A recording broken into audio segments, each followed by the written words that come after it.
네, 안녕하십니까. 예, 북수저 TV의 지성호입니다. 북수저? 맞습니다.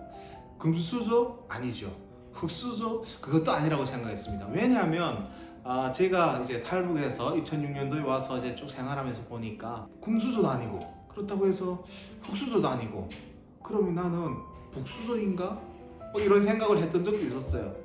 그래서 이제 북한에서 이제 태어난 제가 지금 의정 활동을 하기까지 정말 많은 일들이 있었지 않겠습니까? 뭐 기적이라고 이야기해도 과언이 아니라고 생각합니다. 그래서 재미를 더해서 함께 하는 의정 생활, 그리고 또한 이 방송을 보는 이제 북한에 있는 우리 주민들에게도 희망을 가질 수 있는 그런 이제 계기가 되지 않을까 싶어서 오늘 이제 이렇게 유튜브를 이제 시작하게 되었습니다. 그러면 저의 고향은 어딜까? 맞습니다. 함경북도 회령시 학포탄강이라고 하는 한반도의 제일 위쪽에 이제 위치한 그곳, 굉장히 추운 그곳이 이제 제 고향입니다. 저는 그곳에서 2006년도까지 이제 생활을 했었습니다. 어떤 삶이었을까?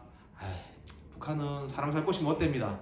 정말 저는 생각하는 것이 그때 그 어려운 환경 속에서 자유를 찾겠다는 그 꿈과 그 기도가 저를 움직이게 만들었는데, 그것이 없었다면 오늘의 지성호가 있었을까? 당연히 없었겠죠. 지금은 뭐 어느 산속에 이제 정말 이슬이 되어가지고 땅에 묻혀서 죽었을지도 모르겠습니다. 근데 저는 지금 대한민국 21대 국회의원으로서 국민을 위해서 봉사하는 그런 이제 뜻깊은 자리에 있습니다. 북한에서 태어나서 상상을 못할 일이죠. 그럼 북한에서 어떻게 살았냐? 북한에서 저는 수많은 이제 고통을 겪었습니다. 많은 고통들이 있었지만 대표적인 것은 정말 학교로 갈 수가 없었고, 우리 가끔 TV 영상에서 나옵니다만 쭈그리고 앉아서 쓰레기를 주워 먹는 그 거지 아이, 그 영양실조 걸린 그 아이가 바로 지성호였습니다.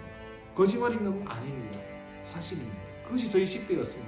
영양실조로 정말 뼈밖에 이제 남지 않았고, 먹을 것을 이제 얻기 위해서 학교로 갈 수도 없었고, 풀을 캐먹다 보니까 풀떡이 이제 올라가지고 몸이 2배, 3배가 되었는데 이렇게는 죽겠다 싶어가지고 학교도 가지 못하고 먹을 걸 구하러 이제 다녔습니다.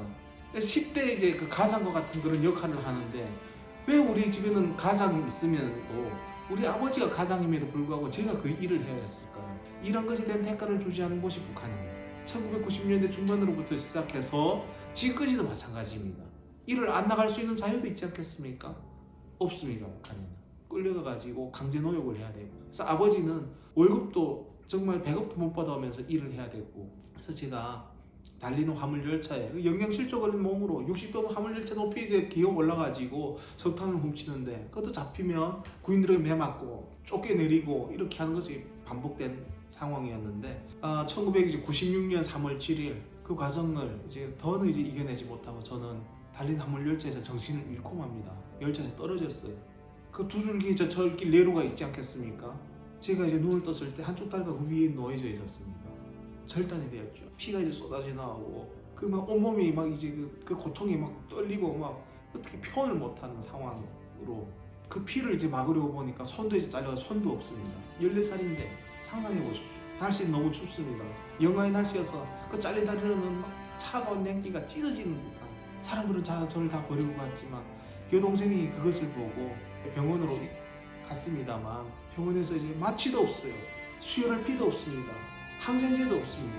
눈을 뜨고 수술을 해야 됩니다. 몇 시간 동안? 3시간 반여 동안을 수술장에서 수술용 메스를 갖다가 살을 베어냅니다.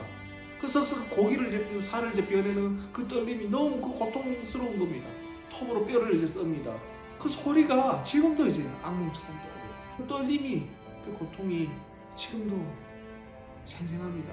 자른 뼈를 이제 줄칼로 이제 갈아내는 그 고통, 심줄을 잘라내는 그 고통, 14살의 소년으로 영양실조 걸린 제가 이제 겪을 수 있는 일이었겠습니까?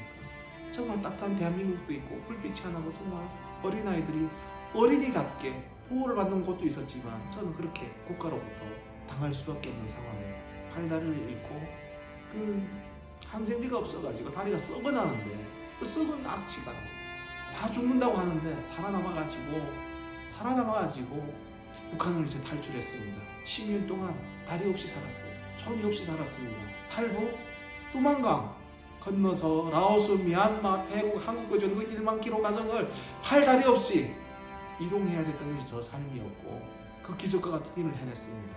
정말 놀랍게도 자유의 땅이지 안겼고 제가 생각했던 숨을 쉬고 싶었던 그 자유를 숨쉬고 10년 동안 할 수 없었던 우주과 우수를 대한민국에서 이제 할 수가 있어 세상을 다시 걷게 되었고 제 소원이었던 세 발자국만 다시 걸어보는 그 소원을 이제 이룰 수가 있었고 꽃이 피어서 갈 수 없었던 그 대학교를 갈 수가 있었고 공부할 수 있었고 또 이제 북한 주민들의 고통을 보고 눈물 그걸 보고 모른 척 할 수 없었기 때문에 제2, 제3의 지성호를 이제 보면서 북한 인권 활동을 하였고 탈북민들을 이제 중국에 있는 탈북자들을 구출하였고 이제 때로는 이제 미국이 초청을 받아가지고 전 세계 앞에서 북한에서 짓고 온 목발을 전 세계를 향해서 흔들기도 했습니다. 열심히 할 겁니다. 꼭 이제 보답하는 사람이 될 겁니다. 오늘이 있기까지 함께 해주신 이제 많은 분들 이제 아껴주신 분들 계셔서 오늘이 있습니다. 더 열심히 하겠습니다. 응원해 주시고 격려해 주시고 또 때로는 잘못하는 부분이 있으면 질책도 이제 해 주십시오. 앞으로 재미나게 함께 하겠습니다. 감사합니다.